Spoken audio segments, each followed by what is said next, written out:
I did say that J'ai déjà dit que longtemps après la guerre civile et après les nombreuses catastrophes dont nous avons souffert, c'était difficile, extrêmement difficile ou trop coûteux de faire des affaires en Sierra Leone. J'ai également expliqué que nous sommes au milieu d'une bataille, la bataille que nous livrons contre la corruption. Cette action à elle seule est un tournant pour beaucoup de gens. Donc, cette action permet de faciliter l'accès au marché sierra-léonais. C'est une action parmi d'autres. Elle consiste à mettre à la disposition des investisseurs une équipe bien formée, expérimentée, bien outillée pour ceux qui veulent donc entrer dans notre marché.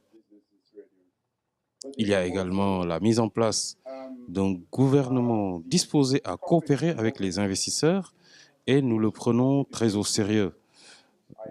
Et nous avons également mis en place l'Agence nationale des investissements que j'ai confiée au vice-président de la République. Pourquoi ai-je fait tout cela? Parce que ce sont des actions qui accompagnent tout investisseur qui s'intéresse à notre pays. Nous devons faciliter autant que possible l'accès à notre marché. Actuellement, en seulement 24 heures, il est possible de créer son entreprise en 3 étapes. Et j'ai ici avec moi une charmante dame qui en est la garante. Si vous voulez créer votre entreprise à partir de ce soir, vous allez débuter votre activité dès demain matin. Si je quitte cette salle, vous pourrez tester ce que je viens de vous dire. Nous prenons très au sérieux le fait que le gouvernement est le seul qui puisse pousser le secteur public à huiler la machine.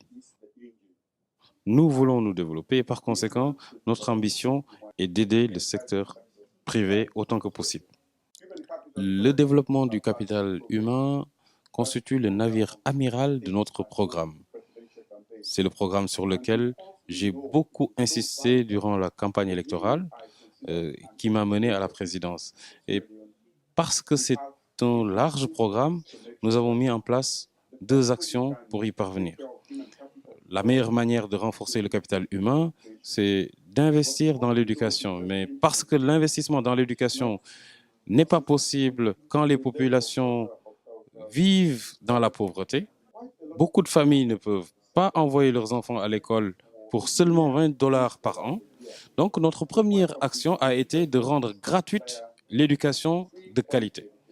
Au moment où je vous parle, 2 millions d'enfants sierra-léonais vont à l'école sans que leurs parents ne payent le moindre sou. C'est le gouvernement qui supporte leurs frais de scolarité, qui leur achète des livres scolaires, les fournitures, et bientôt nous leur donnerons des uniformes et nous fournirons à certains d'entre eux la cantine scolaire gratuite.